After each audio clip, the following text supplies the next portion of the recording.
हम पढ़ेंगे hard disk और एसएसडी के बारे में कि हार्ड डिस्क क्या होता है और एसएसडी क्या होता है। तो मेरे हाथ में एक डेस्कटॉप में लगाया जाने वाला हार्ड डिस्क है और एक लैपटॉप में लगाने वाला हार्ड डिस्क है और एक एसएसडी है।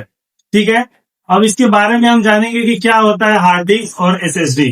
हार्ड डिस्क और एसएसडी जो होता है वो दोनों क्या होता है, सेकेंडरी मेमोरी होता है। इसमें हम कंप्यूटर का कोई भी डेटा आसानी से स्टोर करके रख सकते हैं। स्टोर करने का मतलब ये हो गया कि हम कंप्यूटर में कोई भी चीज, चाहे ऑडियो, वीडियो, फाइल, फोल्डर, कुछ भी स्टोर करते हैं, इसके अंदर स्टोर होता है, हार्ड डिस्क के अंदर, एसएसडी के अंदर। बट इन दोनों में अंतर ये होता है कि जो हार्ड डिस्क होता है ये स्टोरेज में बहुत लार्ज कैपेसिटी के लिए उपयोग में लाया जाता है। ठीक है, और जो इसका प्राइस रेंज जो होता है हार्ड डिस्क का, वो एसएसडी की तुलना में थोड़ा कम होता है।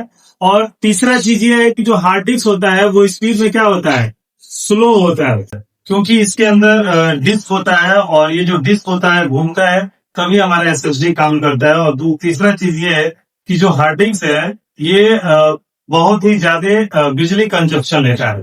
तो ये होता है हार्ड डिस्क, और ये सेकेंडरी मेमोरी है, इसमें कोई भी बल्क डेटा स्टोर करके हम आसानी से रख सकते हैं। ठीक है, ड्यूरेबिलिटी की बात करें तो जो हार्ड डिस्क होता है इसकी ड्यूरेबिलिटी ज्यादा नहीं होती है, क्योंकि ये कुछ दिनों के बाद धीरे धीरे काम करते करते जो डिस्क होता है स्पिंडल, ये खराब हो जाते हैं, घिस जाते हैं। अब बात हम करते हैं एसएसडी की। एसएसडी जो होता है वो हार्ड डिस्क की तुलना में बहुत ही फास्ट काम करता है, इसीलिए आजकल के लैपटॉप और डेस्कटॉप में एसएसडी का उपयोग किया जाता है। क्योंकि इसके उपयोग करने से क्या होता है कि हमारा लैपटॉप और डेस्कटॉप जो होता है बहुत फास्ट काम करता है। दूसरा चीज, जो एसएसडी होता है वो हार्ड डिस्क की तुलना में क्या होता है, बहुत कॉस्टली होता है। कॉस्टली होने का रीजन यही है कि स्पीड में काम करता है, स्पीड इसकी ज्यादा होती है, इसी वजह से क्या होता है, ये कॉस्टली होता है। एसएसडी जो है 128 GB एसएसडी है। ये हार्ड डिस्क से कंपेयर में अगर हम बात करें तो एसएसडी जो होता है न्यू टेक्नोलॉजी का स्टोरेज डिवाइस है और काफी फास्ट होता है।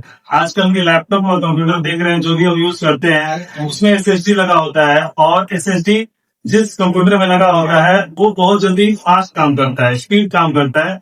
स्पीड की वजह से इसका जो प्राइस है ज्यादा होता है, इसकी ड्यूरेबिलिटी ज्यादा होती है, और इसमें हम बिजली कंजम्पशन जो होता है वो हार्ड डिस्क के कंपेयर में कम होता है, क्योंकि इसमें जो भी डेटा सेव होता है वो एक मेमोरी चिप या फ्लैश चिप के अंदर होता है। इसमें बिजली कंजम्पशन कम होने का रीजन है कि हार्ड डिस्क की तरह इसके अंदर कोई भी डिस्क नहीं लगा होता है। इसमें सारा डेटा एक फ्लैश चिप या मेमोरी चिप के अंदर स्टोर होता है, और इसीलिए ये काफी ड्यूरेबल होता है।